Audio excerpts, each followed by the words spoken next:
너무 오래서 야하신다.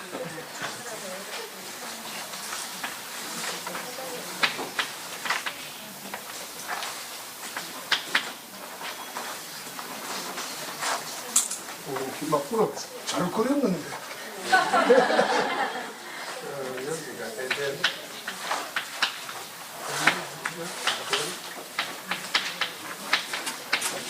갈대가 우는.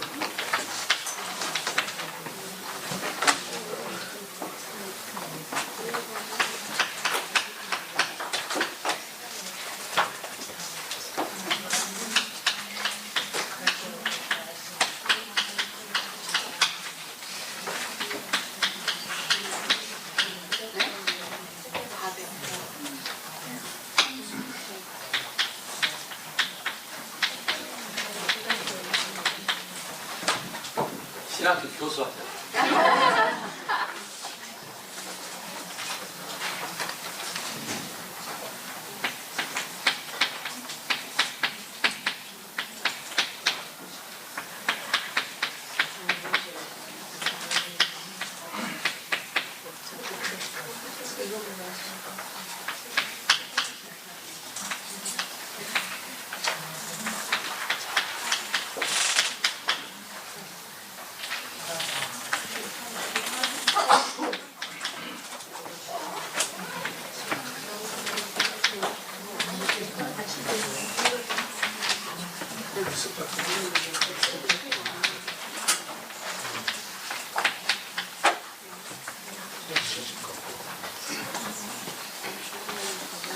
우선 일단 그 여정만 그림을 해요. 아, 그럴까요? 장모님 다 해주면 내가 할 게 없어.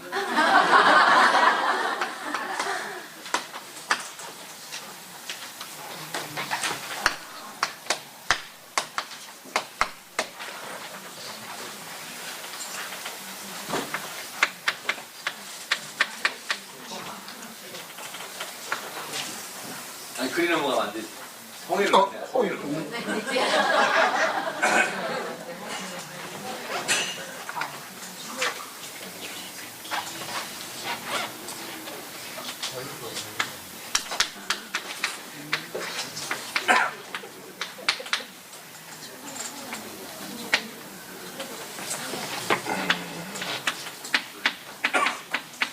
산 이름 있어요.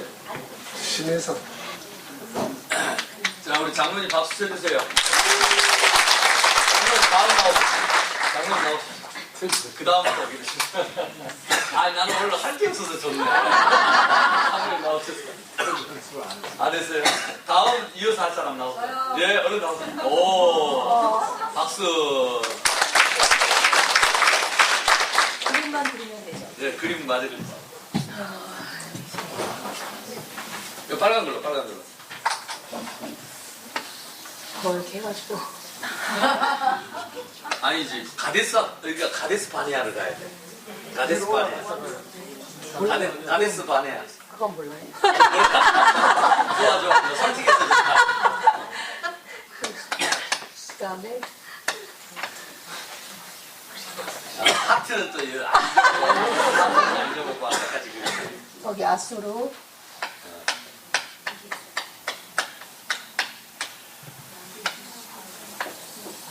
바벨론. 그래서 이거 다 써야 돼요. 민수기, 여기 신명기, 여호수아, 이제 다 쓰게 수 이런 거 쓰고 사사기, 룻기, 사무엘 3하, 그 다음에 왕, 역대. 뭐 그렇게 박수 쳐주세요. 고통하십니다. 아 그냥 나오세요 얼른. 고통하십니다. 나오십시오. 얼른 나오세요.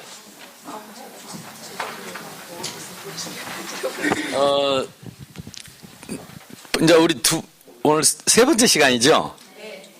근데 이제 여러분 이거 대충 그림이 그려지죠? 네. 그러면 이제 보세요. 우리가 막연한 에덴을 생각했잖아요. 근데 이제는 어딘가 그림이 있잖아요. 에덴이라는 데가. 바벨탑 그러면 어딘가 있었겠지 했는데 여기요. 이 바벨탑 세운 이 자리가 바벨론입니다.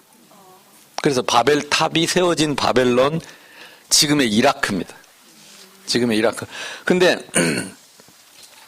이게 이제 창조는요, 여기서 뭐가 기준이 있냐면, 이제 메시지를 조금 본다면, 우리가 메시지를 조금 생각한다면, 창조는 기준입니다. 우리 인간의 행복의 기준입니다.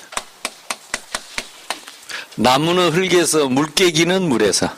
인간은 하나님과 함께 살아야 행복하도록 처음부터 디자인 됐습니다. 아멘? 그래서 인간의 행복의 기준은 뭐요? 하나님이 함께 하시는 것입니다. 그렇게 창조되어졌습니다. 그래서 모든 인간이 행복을 꿈꾸고 바라고 행복을 위해서 사는데, 하나님은 그 기준을 창세기에 정해놨어요. 이걸 영원히 바꿀 수가 없어요. 행복하십니까? 이게 기준이라니까요, 기준. 그러면 타락은 뭐냐? 참 불행의 기준입니다. 그래서 네 사건이 굉장히 중요합니다. 하나님이 우리와 함께 하는 것이 행복인데, 불행은 뭘까요? 하나님을 떠난 것입니다. 사실은 마귀도 아닙니다. 사실은 죄도 아닙니다. 우리가 죄 가운데 있더라도 하나님이 함께 하시면 용서받을 수 있습니다. 우리가 마귀에게 시험을 당하고 마귀에게 시달려도 하나님이 나와 함께 하시면 반드시 이깁니다. 문제는 마귀가 아니고 죄가 아니고 하나님을 떠난 것입니다. 하나님이 함께 하시는 거예요. 이게 기준이라니까요. 언제까지? 예수님 재림 때까지입니다. 이게 어디에 있느냐? 창세기에 있다니까요. 이렇게 해서 시작을 하는 겁니다. 그러면 방주는 뭐냐? 이거는 타락의 결과입니다. 불행의 결과, 타락의 결과. 그러면 바벨탑은 뭐냐? 이게 이 타락의 창세기 3장의 본질입니다. 우리 인간의 사악함의 본질인데, 그게 뭐냐면 창세기 3장에 뱀이 와서 하와를 유혹할 때 뭐라고 했습니까? 네가 하나님처럼 될 것을 알고, 네가 이걸 먹는 날에는 하나님처럼 될 것이다. 이게 문제입니다. 이게 바벨탑이 뭡니까? 하나님처럼 되려고 한 것입니다. 그래서 제일 무서운 죄가 교만입니다. 교만은 뭐냐? 하나님은 필요 없다는 거죠. 왜? 내가 하나님 같으니까. 그래서 기도와 가장 안 맞는 게 창세기 3장에 있는 사람은 기도가 안 맞습니다. 왜? 내가 하나님 같은데, 부족한 게 없는데, 나는 뭐든지 할 수 있는데 내가 왜 기도합니까? 그것도 1시간씩 2시간씩 24시 미친나? 내가 할 수 있는데. 이게 기도하고 가장 안 맞는 게 창세기 3장입니다. 여러분이 기도가 안 된다. 창세기 3장의 영향 아래 있어서 그렇습니다. 기도할 이유를 모르겠다. 기도할 동기가 없다. 꼭 기도가 안 하고 싶다. 그거 꼭 해야 되나, 그거? 창세기 3장입니다. 내가 지금 하나님처럼 나도 모르게 마음이 그렇게 돼 있는 거예요. 언제 그런 마음이 들죠? 풍요로울 때 그렇습니다. 여유 있고 부족함이 없다고 생각될 때. 그래서 반드시 타락이 옵니다. 반드시. 그래 지금 WCC 저렇게 뭐 이렇게 종교다원주의가 왜 나온지 압니까? 하나님처럼 될 수 있다는 거죠. 왜? 살아보니까 살만해. 과학이 발달하니까 하나님 없이도 행복할 수 있을 것 같아. 이대로만 가면 반드시. 근데 이게 기준입니다. 내 사건.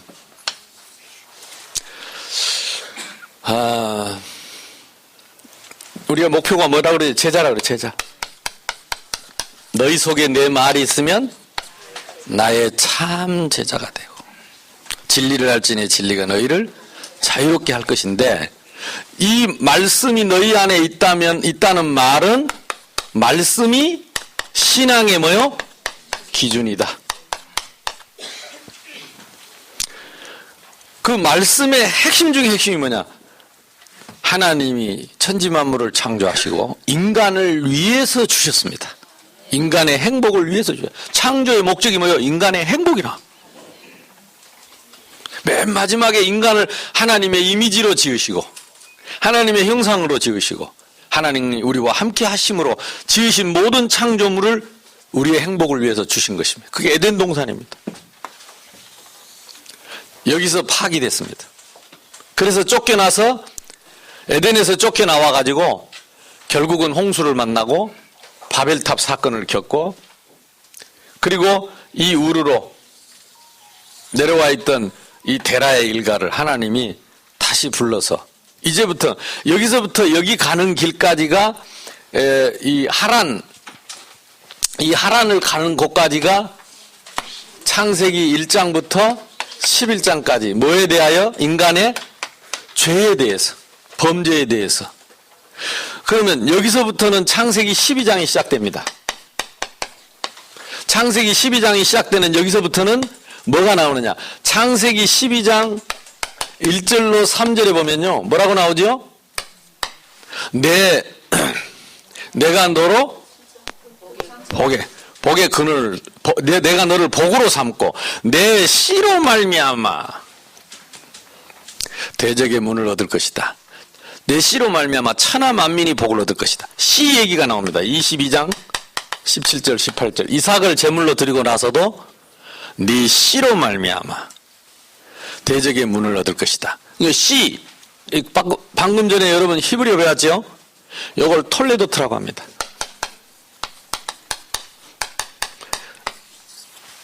요 아브라함의 씨가 오실 그리스도입니다. 그래서 이제 이때부터는 본격적으로 씨 이야기입니다. 아브라함의 씨. 그래서 이 창세기에 네 중요한 인물이 나오죠. 그러면 아브라함은 누구를 낳습니까? 또 누구를 낳습니까? 이스마엘을 낳았는데 이삭은 이스라엘 백성이 되고 이스마엘은 후손은 뭐가 되죠? 아랍 족속이 됩니다. 그러면 우리가 잘 아는 대로 지금 전 아랍 세계가 누구의 후손이요? 이스마엘. 그냥 한 가족이었어요. 친자와 서자의 차이인데 이게 이렇게까지 지금도 원수지간이 돼가지고 그렇게 싸우고 있는 거죠. 이삭은 누구를 낳았습니까? 야곱을 넣고 에서를 넣습니다. 야곱은 그 후손이 이스라엘이고 에서는 에돔 족속이 됩니다. 에돔 족속은 어디에 오냐면 여기에 이제 에돔 족속이 생깁니다. 그리고 야곱은 누구를 낳습니까? 12아들을 낳아서 12아들이 훗날 12지파가 됩니다. 그러니까 참, 야곱을 야곱이라 하지 말고 이스라엘이라고 그러잖아요. 그리고 요셉이 애굽에 갈 때 70명 부족을 데리고 갑니다. 또 한 사람이 있는데 롯의 큰딸이 모압, 작은 딸이 암몬. 아이고 이제 아마 줄줄 나온다. 벌써 이제 세제 시간인데. 그래서 모압은 여기 있습니다. 암몬은 여기 있습니다. 암몬. 자, 그리고 그 아랍은 이 전체가 아랍입니다. 뭐 지금은 더 크지요. 모압, 암몬, 에돔. 누구를 에워싸고 있죠? 이스라엘을 에워싸고 있습니다. 결국은 같은 핏줄에서 원수가 나서 일평생 대적을 하게 됩니다. 불신앙과 이게 무슨 차이입니까? 불신앙에서 나온 거죠.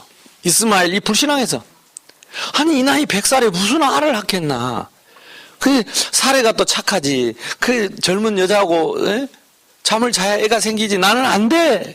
그러니까 또 은혜를 받아가지고 낳은 게 이스마엘. 근데 이게 지금까지 영원히 원수가 됐어요. 불신앙의 열매. 마찬가지죠. 에서가 가만히 있으면 될 텐데 이 장자권을 뺏기는 거예요. 그 장자권 팥죽 안 그래 장자권 뺏긴 그것이 결국은 이렇게 물러나게 된 거죠. 어쨌든 이 잘못된 후손이 결국은 자기 백성을 괴롭히는 결과를 갖게 된 거죠. 그래서 출애굽에 여기 애굽에 가서 70명이 갔는데 이때가 여러분 잘 아는 대로 한 BC 1800년입니다. 요때가 2200년에서 1800년까지. 그러면 1400년, 400년이 지나서 1400년, BC 1400년에 출애굽을 합니다. 그때 우리 중요한 사건들을 알죠? 뭐가 있습니까? 열재앙이 있습니다. 열재앙과 유월절이 있습니다. 어린 양의 피. 열재앙은 10가지 우상을 무너뜨리는 거죠. 유월절의 어린 양의 피는 오실 그리스도의 피죠. 그때에 세 가지에서 해방받습니다. 바로왕에게서 해방을 받고, 애굽에서 해방을 받고, 노예에서 해방을 받고, 창세기 3장 해방입니다. 이걸 모형하는 거죠.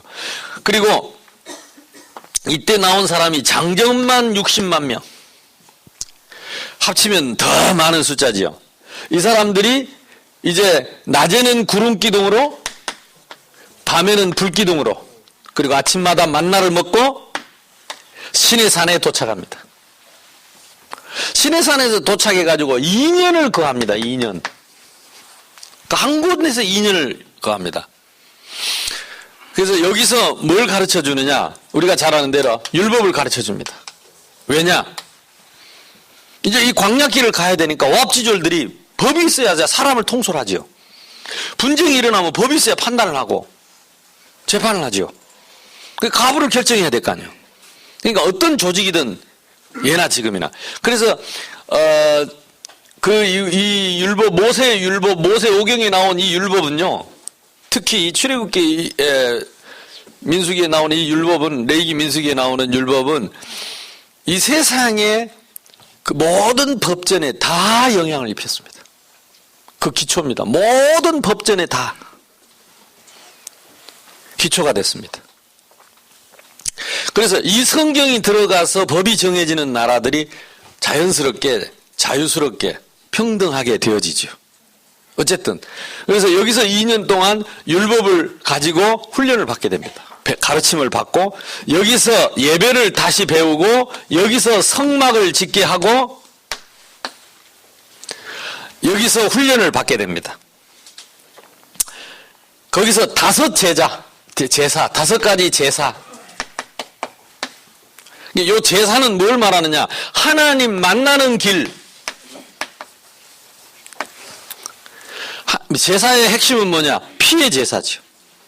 물론 소제도 있고 화제도 있고, 근데 속죄제, 속건제, 번제 다 뭐냐? 피의 제사입니다. 그래서 우리의 죄를 대속하고 하나님을 만나고 하나님께 가는 길이 제사입니다. 예배. 그 다음에 7 뭐가 있지요? 절기가 있습니다. 7절기. 원래 우리가 대표적인 절기는 유월절, 오순절, 초막절인데 그걸 좀 나누어서 7가지로 구체적으로 합니다. 그래서 유월절 기간에 이 무교병, 떡을 먹었다 해서 무교절, 초실절, 칠칠절, 그 다음에 나팔절이 있습니다. 나팔절은 신년에 부는 나팔절.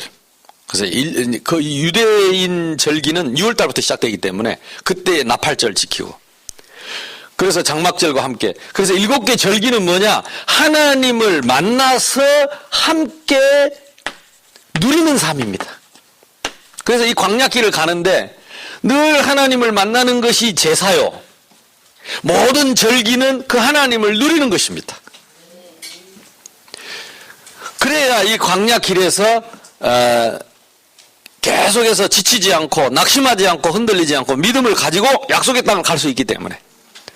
그래서 아까 우리 권사님인지 장로님인지 잘못 이쪽으로 와버렸는데, 이 신의 산에서 이쪽으로 오면 안 되고 어디로 가야 되느냐? 여기로 올라가야 됩니다. 여기가 가데스 바네아. 우리가 민수기 13장 14장에 나오는 12 정탐꾼을 보내는 데입니다. 근데 보세요. 여기 가데스 바네아가 여기 있고, 또 가는 가나안 땅은 여기 있습니다. 여기서 여기로 걸어가면 2주면 가는 길입니다. 거기서 불신앙만 안 했으면, 정탐꾼이 거기서 불신앙만 안 해, 불신앙 보고만 안 했으면 2주 만에 갈 약속의 땅을 거기서 불신앙함으로 잡아 돌린 것입니다. 그래서 아까 말한 요 빨간 이렇게 뺑뺑 돌아가지고 세상에 2주만이면 갈 길을 40년을 잡아 돌립니다. 40년. 그게 민숙입니다. 그 옛날 그 제가 좋아했던 그 여학생 이름이 민숙인데 장세기 출애굽길에 이기 민숙이 하고 안 넘어가는 거 있죠. 민숙이 우리 집사람이 눈치챘어. 그 여자 이름이 민숙이구나. 그래서 여기서 이게 민숙이의 가장 또 생각이 나서 안 해. 농담입니다. 너무 좋아하네. 이 민숙이의 특징은 뭡니까? 여기는 두 번, 이 민숙이라는 말 자체가 인구조사. 그래서 시내산에서 나올 때에 인구조사를 합니다. 그래서 도대체 몇 명이냐 우리가 숫자가. 그래 인구조사를 해서 부대 편성을 한 거예요. 그때에 가는 곳마다 이제 이 언약궤가 서면 거기다가 장막을 치는데 항상 뭐가 있느냐? 성막이 있고 그 성막을 주위로 12지파가 진을 칩니다. 성막을 주위로 한가운데 놓고. 그래서 결국은 이 성막 중심에 12지파가 성막 중심에 예배 중심의 공동체를 광야 40년을 훈련을 받습니다. 예배 중심의 공동체. 그래서 결국은 1세대 애굽에서 나왔던 그 장정 60만 외에 나왔던 1세대들이 결국은 40년 동안 왜 인구조사를 하느냐? 도대체 애굽에서 나온 사람이 누군가를 정확하게 조사한 거예요. 또 어디 가서 인구조사를 하느냐? 비스가산 앞에서 여기 직전에 여기서 신명기 들어가기 전에 또 인구조사를 합니다. 그때 무슨 차이가 있느냐? 1차 인구조사 때는 애굽에서 나온 사람들이 대부분이었습니다. 그렇겠죠. 다. 그러니까 하나님이 정확하게 바라는 거죠. 정확하게. 불신앙하던 1세대가 완전히 없어지고 2차 인구조사 때는 여호수아 갈렙 이름만 남고 1차 인구조사 때 그 이름이 하나도 없어집니다. 나머지는 전부 광야에서 태어난 2세대 렘넌트들로 약속을 땅을 갑니다. 1.5세는 어떻습니까? 나이 때까지 따라 넘어가야 살아. 뭐 있겠지요. 어쨌든 그런데 그 원리는 그렇습니다. 일단 40년 동안 하나님이 1세대들 아마 그렇겠죠. 그 1.5세들도 그 뭐 연결이 다 돼서 그 사람들이 왜냐면 뭐 모르고 나왔으니까 어쨌든 광야 중심으로 이 약속의 땅을 가게 됩니다. 그래서 신명기는 뭐냐? 가나안 이게 이제 이 출애굽에서 나와 가지고 광야 가기 전에 시내산에서 레이기서를 통해서 하나님이 2년을 훈련을 시켰잖아요. 그리고는 광야를 40년을 돕니다. 신명기는 뭐냐? 또 가나안 땅 들어가기 전에 새로운 계명, 신계명이지요. 이름이 새로운 계명. 새로운 계명이 아니고 하나님이 새롭게 다시 확인하는 계명입니다.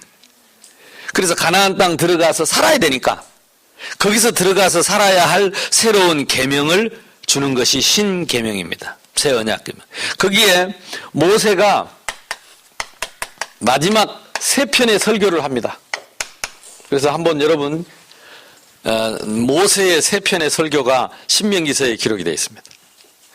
마지막 설교입니다. 그 설교를 하고 모세는 비스가산에서 죽습니다. 그리고 이 약속의 땅을 끝내 못 갑니다. 근데 이 저자가 기록해놨죠. 언제 모세가 갔지요? 약속의 땅을 갔을까요? 못 갔을까요? 아니요, 갔다니까. 예수님 때 변화산에서 예수님하고 엘리야하고 예수님이 만나잖아요. 그러니까 하여튼 저자가 그렇게 해놨어요. 저자가. 그래서 저도 깜짝 놀랐는데 그러니까 결국은 그 뒤에 모세가 주님을 만나기 위해서 하나님이 이제 예수님께서 하늘나라에서 불러냈겠죠. 근데 어쨌든 그분은 모든 걸 초월하시니까 그때 약속의 땅을 가는데 그때는 못 갑니다. 그래서 가기 전에 3편의 설교를 통해서 중요한 메시지를 남깁니다. 첫 번째는 뭐냐면 과거를 잊지 마라. 애굽의 종되었던 너희를 불러내신 여호와를 잊지 마라. 그러니까 40년 광야를 하나님이 어떻게 우리를 인도했는지를 잊지 마라. 그게 첫 번째 메시지였습니다. 그래서 두 번째는 뭐냐? 하나님이 주신 이 말씀을 꼭 기억하고 지켜라. 그리고 세 번째 설교는 뭡니까? 세 번째 설교는 이제는 법을, 새로운 법, 가서 지킬 법을 다시 정리를 해줍니다. 이미 레위기에 나왔던 그런 법들을 새롭게 정리를 해줍니다. 성경을 이렇게 자세히 우리가 이렇게 구약을 읽어보면요, 진짜 하나님이, 어떤 사람들이 이 성경을 신화라고 하는데 참 나쁜 사람들이죠. 이 한 민족을 불러내서 어떻게 책임 있게 조직적으로 인도에 가시고 그것을 기록으로 남겨서 후대에 많은 나라를 세우고 법을 세우고 조직을 세우는 일에 사실은 성경이 굉장히 중요한 역할을 합니다. 그래서 모세오경은요, 다른 모든 나라의 법의 기초입니다. 기초. 우리 성경의 기초입니다. 그래서 굉장히 중요한 내용입니다. 이 속에 많은 비밀들이 감춰져 있습니다. 결국은 우리가 지금 바라보고 있는 약속의 땅이 어디입니까? 나의 예루살렘, 나의 유대, 나의 사마리아, 나의 땅끝까지 이르러 증인이 되는 것인데, 이 원리는 똑같습니다.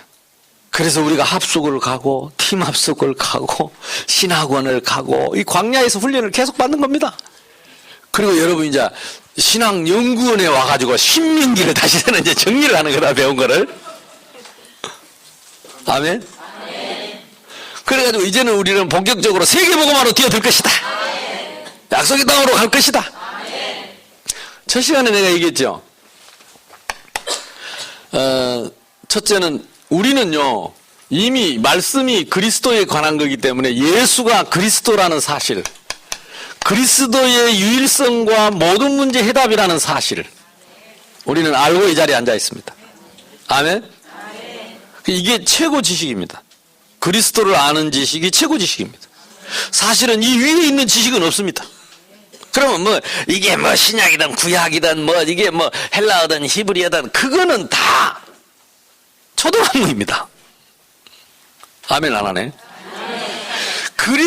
그리스도에게로 우리를 인도하는 몽학 선생이라니까. 그러니까 결국은 이것도 이 약속의 땅에 왜 이렇게 힘든 세월을 가서 기어코 이 땅에 가려고 하느냐? 여기서 누가 와야 돼요? 그리스도가 나셔야 돼요. 거기서 우리 주님이 인류의 죄를 위해 십자가에 못 박고 피 흘려 죽으셔야 돼요. 3일 만에 부활하셔야 돼요. 그리고 거기에서 승천하셔야 돼요. 거기 마가다락방에 약속하신 성령을 바람맨치로 불맨치로 부어주셔야 된다니까. 거기서부터 이제 전 세계로 이 복음이 다시 확산돼야 되는 큰 파노라마 속에 지금 이게 이어져 가고 있는 것입니다. 역사에서. 그걸 합쳐서 영어로 뭐라고 말하느냐. 이제 다 눈치채 보는 His story입니다. 참 영어가 잘 됐어요. 이 역사는 하나님의 스토리가 인류의 역사입니다. 하나님의 파노라마가 인류의 파노라마예요. 자, 그래서 우리는 성경을 가지고 확신해야 됩니다. 뭘? 예수가 과연 그리스도. 그러면 구약은 무슨 확신입니까? 오실 메시아. 그러니까 그분이 2000년 전에 이 땅에 어느 날 갑자기 온 게 아닙니다. 창세기에서부터 창세기 3장 15절부터 예언된 그분이 이 많은 역사의 파노라마를 타고 약속의 땅에 2000년에 오신 것입니다. 그걸 우리는 배우면서 뭐 하는 거죠? 확신하는 것입니다.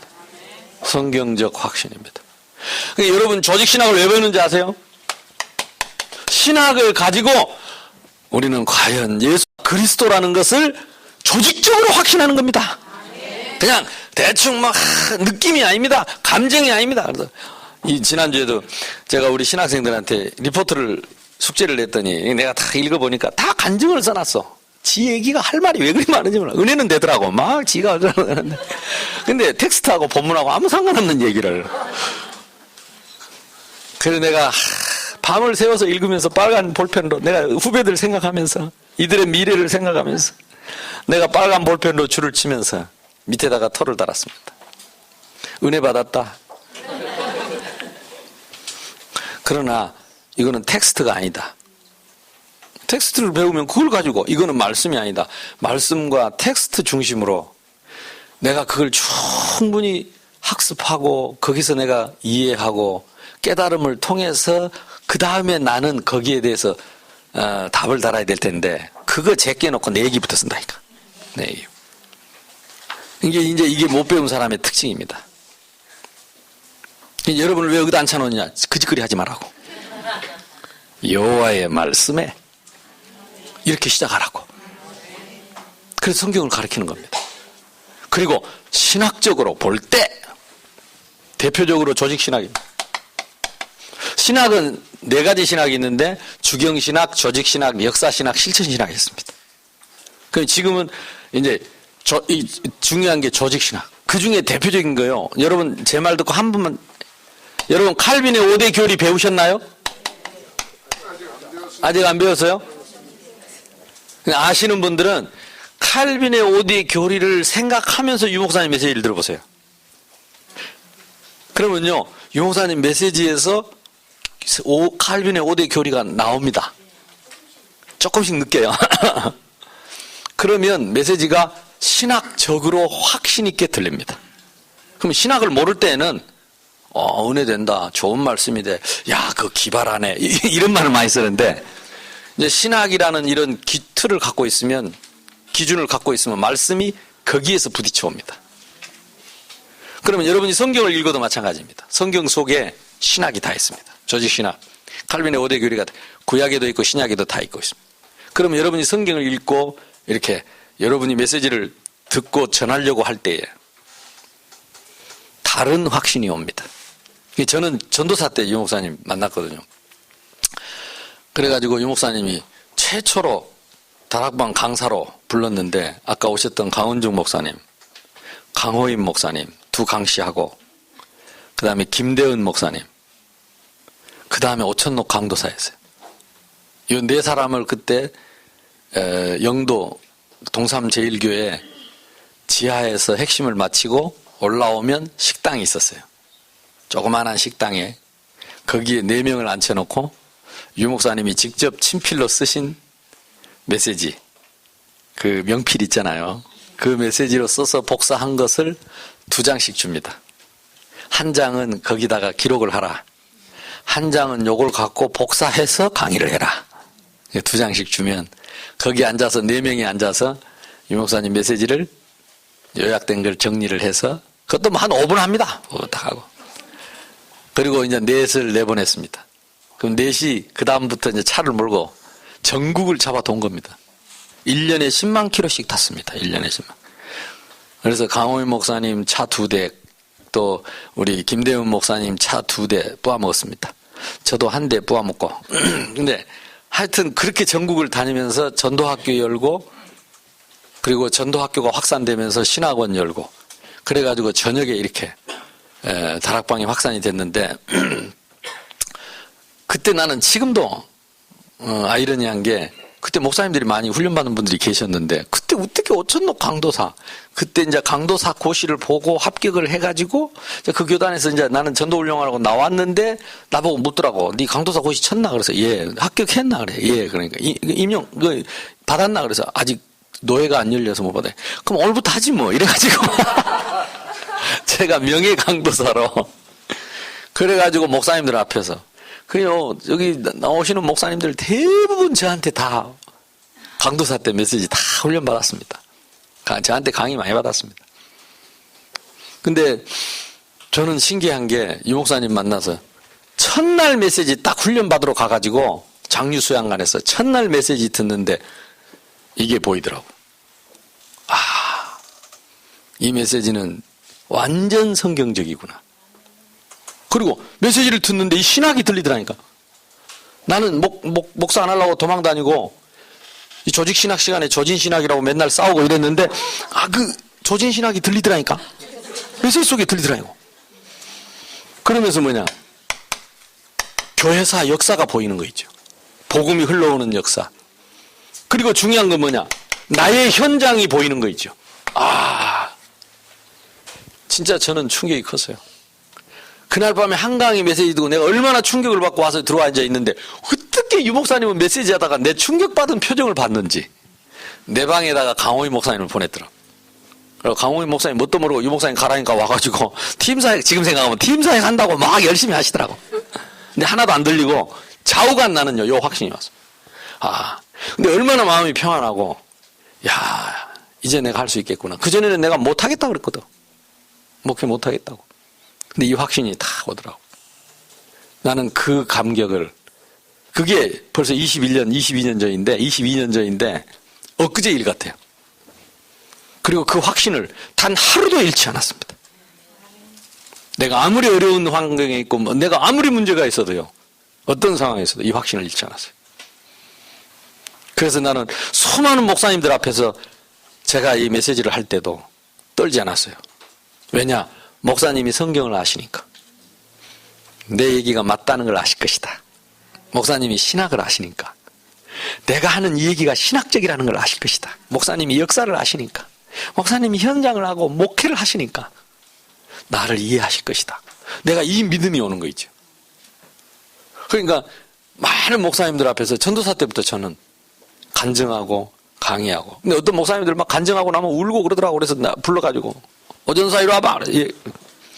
내가 아까 왜 울었는지 알아? 그래서 제가 강의할 때 막 울더라고. 그래서 왜 우셨어요? 그랬더니 억울해서 울었다. 뭐가 그리 억울합니까? 아니 전도사가 이렇게 깨달은 복음을 나는 왜 못 깨달아? 이래가지고 막 억울하고 불해서 울었다면서. 근데 우리 교회 와서 집회 좀 해라. 어쨌든 제가 왜 이 얘기를 하냐? 여러분이 평신도고 이제 중직자고 그래서 우리는 70인 제자입니다. 그래도 이름 없는 70인 제자. 그러나 모르는 70인 제자가 아니라 알고 있는 70인 제자. 단순히 아는 것이 아니라 큰 확신이 있는 70인 제자. 말하지 않아도 마음에 가득한 확신이 있는 사람. 그거는요, 아무도 막을 수, 그걸 보고 칼이 있다 그럽니다.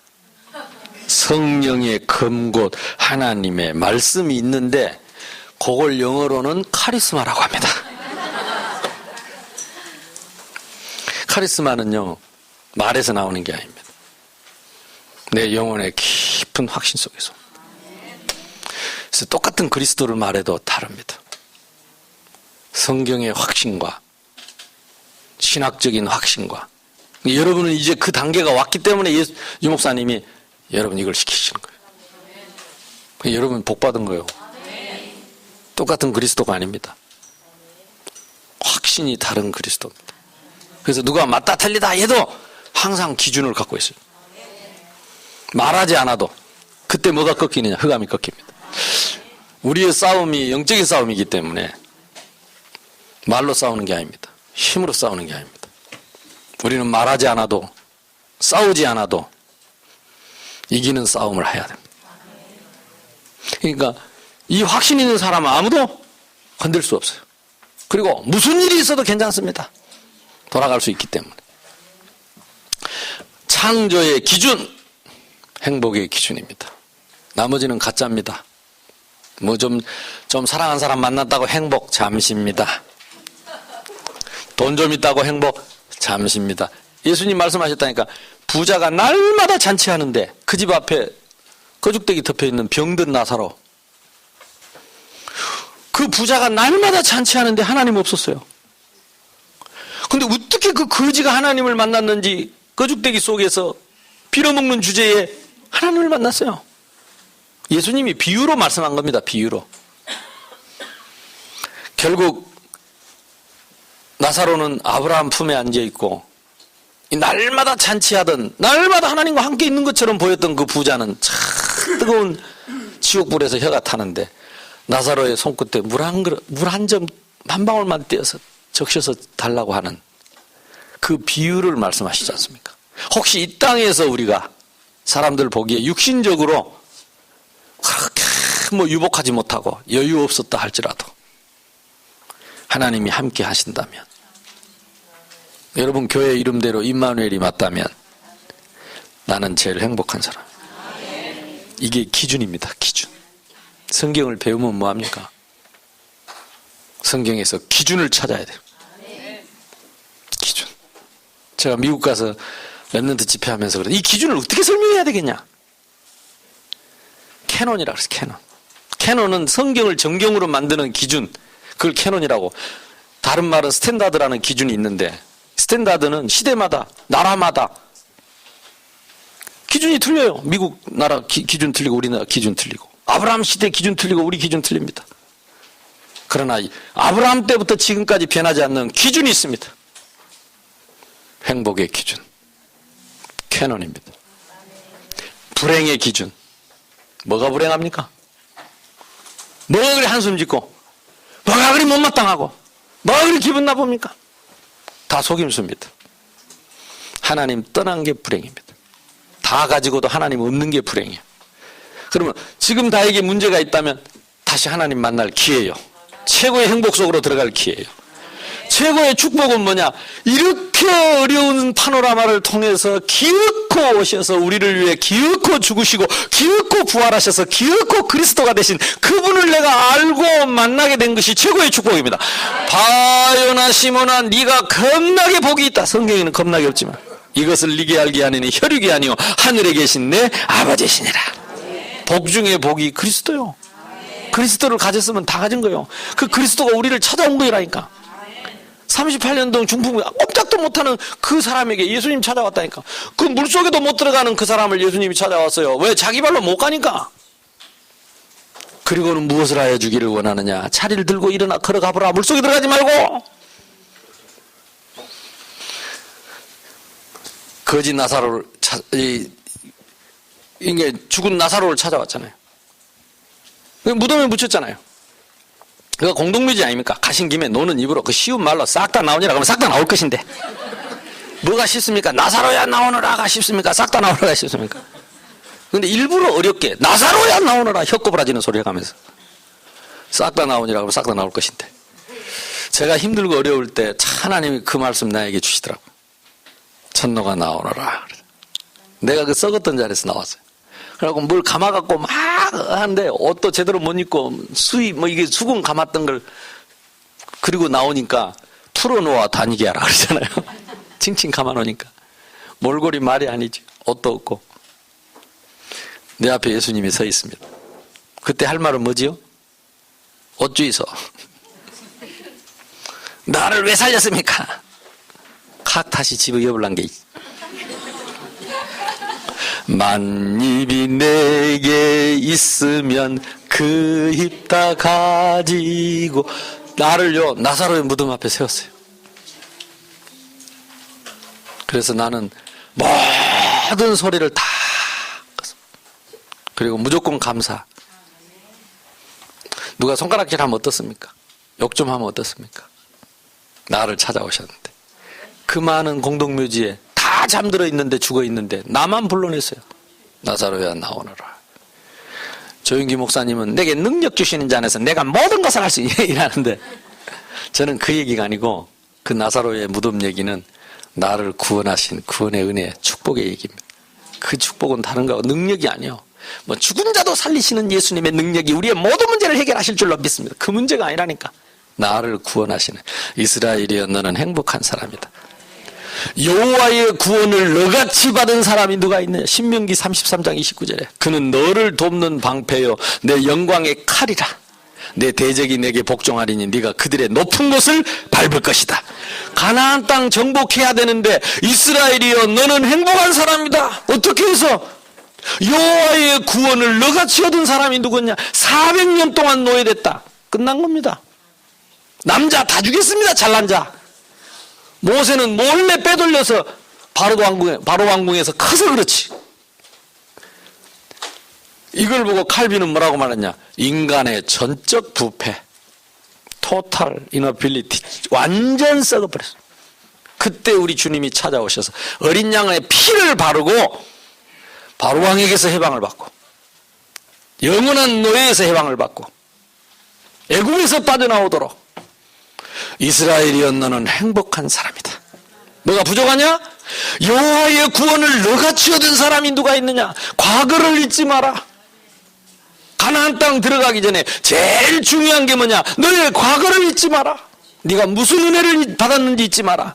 네 행복의 기준을 놓치지 마라. 문제의 기준을 놓치지 마라. 축복의 기준을 놓치지 마라. 너를 찾아오셔서 내가 내 백성의 고통을 알고 우고를 알고 그들에게 와서 하나님이 직접 오셨어요. 그들을 애굽에서 인도하여 아름답고 광대한 땅 젖과 꿀이 흐르는 가나안 땅에 이르게 하려 하노라. 여호와의 구원. 우리는 상대적 행복이 아니라 절대적 행복을 가졌습니다. 기준입니다. 내가 잘 안 되더라도 기준은 바로 정해야 돼요. 그래야 돌아가지. 기준이 없어. LA가 어디에 있는지 모르겠는데 미국에 있는지 어쩐지 알 수가 없는데 그냥 막 자빠졌다가 쓰러졌다가 또 뭐 누가 한마디 하면 또 털고 일어나서 또 그 내가 늘 안 그럽니까? 이 나이가 50, 신앙생활 50년, 60년 했으면 이제 좀 다 기준이 있어갖고 뭐 좀 와도 딱 버티고 절대적 행복이라면 돼. 근데 욥처럼 고난이 와도 여호와의 구원으로 나는 행복하고 여러분 못 참아. 그냥 금세 불평하고 원망하고 막. 그래서 내가 가만히 영적으로 보니까 그렇더라니까. 흰머리 날리면서 흰 수염 날리면서 기저귀 타고 교회 와. 우유병 차고. 영적으로.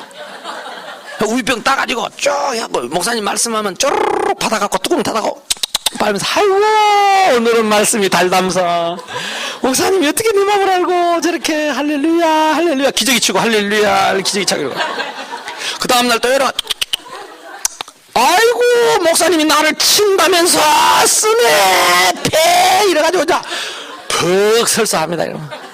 이 설사가요 얼마나 진동을 하는지 온 성도 새신자 랩런트까지 알도록 냄새를 풍기면 인상 쓰고 씩씩거리고 그리고 교회 안 가 그리고 뻗땡기고 안 오고 그러면 이제 목사님 가방 메고 전사님 데리고 신방 가지 않습니까?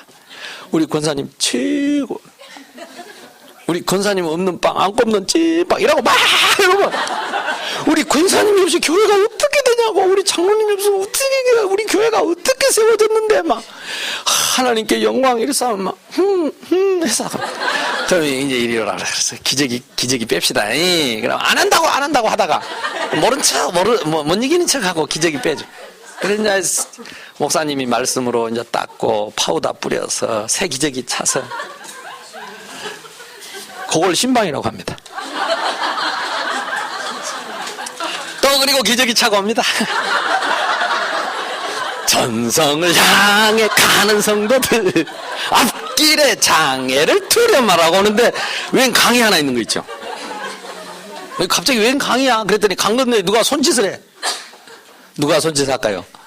예수님이 이제 그만 살고 오이라. 기저귀도 안 뗐는데 어찌까? 그 예수님 조금만 기다려주면 안 되겠냐고. 많이 기다렸다. 기저귀만 떼고 가면 안 되겠냐고. 나 쪽팔려서 어떻게 우리 후태들을 보냐고. 한나라 가서 봅시다. 누가 기저귀 차고 와 있는지. 이스라엘이여 너는 행복한 사람이다. 뭐가 그리 행복합니까? 여호와의 구원을 너같이 얻은 사람이 누가 있느냐. 신명기 33장 29절입니다. 그리고 가나안 땅을 정복합니다. 그 믿음 가지고. 그러니까 여호와의 구원, 여러분 이게요 쉬운 단어 같지만 이게 답니다. 이게 기본입니다. 이게 뿌리입니다. 그래서 구약 성경에는 뭘 찾아야 돼요? 우리 신앙의 기준과 뿌리를 딱 찾아야 돼요. 이게 어디에 있느냐? 창세기에 있습니다. 이게 어디에 있느냐? 출애굽기에 있습니다. 민수기, 신명기 여기에 뿌리가 다 있습니다. 그래서 이걸 여러분이 딱 잡고 가나안 땅을 정복하는 거예요. 여호수아서입니다. 그런데 거기서도 불신앙하면 문제 옵니다. 그리고 12지파를 나눕니다. 그리고 또 사사시대가 옵니다. 14명의 사사가 돌아가면서 계속 반복하는 게 뭡니까? 결국은 하나님의 복을 받고 또 풍요로워집니다. 그러면 또 불신앙합니다. 그러면 또 가서 너도 터집니다. 그러면 또 살려달라고 주야 합니다. 그러면 또 구원합니다. 그러면 또 잊어먹습니다. 요걸 7번을 반복을 하는 게 사사기입니다. 근데 그게 우리한테도 계속됩니다. 사사기서의 주제가 뭐냐? 자기 소견대로 하더라. 사사기서는 자기 소견대로. 그게 창세기 3장입니다. 하나님처럼 돼버린 거죠. 그게 창세기 3장은 끝난 게 아닙니다. 지금도 계속되고 있습니다. 왜 우리가 WCC를 반대합니까? 그들의 신학이, 그들의 주장이 하나님처럼 될 수 있다. 다른 신도 구원 얻을 수 있다니까. 다른 귀신, 다른 종교도 구원, 예수 말고도 있다니까. 그게 하나님처럼 될 수 있다는 거죠. 사단의 장난입니다. 결국 사사기 같은 불행이 옵니다. 그래서 우리에게 왕을 세워달라고 이제 하소연을 합니다. 사사 갖고는 안 되니까 왕을 세워달라고. 그래서 최초의 왕이 사울 왕입니다. 그게 사무엘상. 마지막 사사가 누구냐? 사무엘입니다. 그래서 마지막 사사 사무엘이 초대 왕 사울을 세웁니다. 근데 사울이 왕이 되고 이 여러 가지 블레셋에 계속 어려움 당하다가 골리앗 사건 만나잖아요. 그리고 누가 나타납니까? 다윗이 나타납니다. 일평생 다윗을 죽이러 찾아다니며 사울왕, 불운의 왕이지요. 40년 치세 중에 거의 30년은 다윗 죽이러 따라 쫓아다닙니다. 참 인생이 비참해집니다. 우리가 하나님처럼 되려고 하는 이 창세기 3장에 붙잡히면요, 분별력이 없어져요. 신앙은 무엇입니까? 그분 앞에 우리가 무릎 꿇는 것입니다. 기도는 뭡니까? 나는 안 된다는 것입니다. 하나님 은혜 아니면 안 됩니다. 그게 기도입니다. 여러분, 기도가 안 된다. 창세기 3장입니다. 기도는 뭡니까? 창세기 3장을 나는 거기서 빠져나오겠다는 겁니다. 창세기 3장은 하나님처럼 된다는 거예요. 24시 기도는 무엇입니까? 24시 나는 창세기 3장에서 빠져나오겠다. 결국은 지금도 창세기 3장입니다. 그래서 결국은 다윗왕 때 다윗왕이 참 그 훌륭한 사람이 뭘 못했냐? 렘넌트 운동 잘못했어요. 솔로몬을 잘못 가르쳤어요. 솔로몬이 너무 다윗의 그 치세 때문에 축복을 솔로몬이 대신 받았어요. 결국은 수많은 1000명의 후궁들이 올 만큼 치세 축복을 받았는데 그 후궁들이 가지고 온 그 우상들을 다 수용을 하고 결국은 그 우상이 흑암이 덮치니까 이 나라가 둘로 깨지게 된 것입니다. 그래서 북이스라엘, 남유다로 까지는 것이 열왕기 상하까지 갑니다. 역대 상하는 그 뒤에 한창 뒤에 기록된 겁니다. 에스라 느헤미야가 이 포로에서 바벨론에서 돌아올 그때에, 그래서 에스라 부흥운동이 일어나고 할 그때에 그 부흥운동을 뒷받침할 수 있는 메시지를 역대상, 역대하를 기록한 겁니다. 그래서 실수하고 잘못한 거 이런 문제들은 역사적인 기록 중심이 아니고 사건 중심, 인물 중심입니다. 그래서 하나님의 은혜 받은 사람들이 어떻게 은혜를 받고 그 시대에 치세를 하고 하나님 축복하시고 응답 받았는지 이 얘기를 기록한 것입니다. 그래서 그때 에스라와 함께 돌아와서 성전을 재건하던 성도들이 그 메시지를 듣고 울면서 다 은혜 받고 힘을 얻어서 성전을 건축한 것입니다. 그래서 교회에서는요, 이런 히스토리를 볼 때 우리가 꼭 바른 것이 진리는 아닙니다. 역대하, 역대상은 굉장한 중요한 메시지입니다. 그 실수하고 다윗이 실수하고 누가 잘못하고 이런 것들은 될 수 있으면 얘기 안 했어요. 그들이 하나님의 은혜 받은 것만 중심으로 기록을 많이 했습니다. 그래서 그 시대에 성도들이 힘을 얻고 성전을 재건하고 그리고 성곽을 세우고 잃었던 믿음을 회복하는 그런 메시지가 들어있습니다. 어쨌든 계속 또 다음 주에 와서 또 다음 주는 못 옵니다만은 하여튼 끝날 때까지 이 그림을 계속 그려서 제가 얘기를 할 거고 마지막 시험 칠 때도 그림 그리기 시험을 칠 겁니다. 나 시험 문제 다 가르쳐줘. 할렐루야. 오늘 숙제 가지고 오신 분들은 뒤에다 내놓으시면 내가 또 열심히 보고 빨간 줄로 한번 그려보겠습니다. 기도하겠습니다. 하나님 감사합니다. 이스라엘이여 너는 행복한 사람이로다. 여호와의 구원을 너같이 얻은 사람이 누가 있느냐. 그는 너를 돕는 방패요 내 영광의 칼이다. 내 대적이 내게 복종하리니 네가 그들의 높은 곳을 밟으리로다. 우리는 절대적 행복을 가졌습니다. 비교할 수 없고 바꿀 수 없는 이 큰 은혜와 축복을 우리가 누리며 전하는 증인 되게 주옵소서. 예수 그리스도 이름으로 기도하옵나이다. 아멘.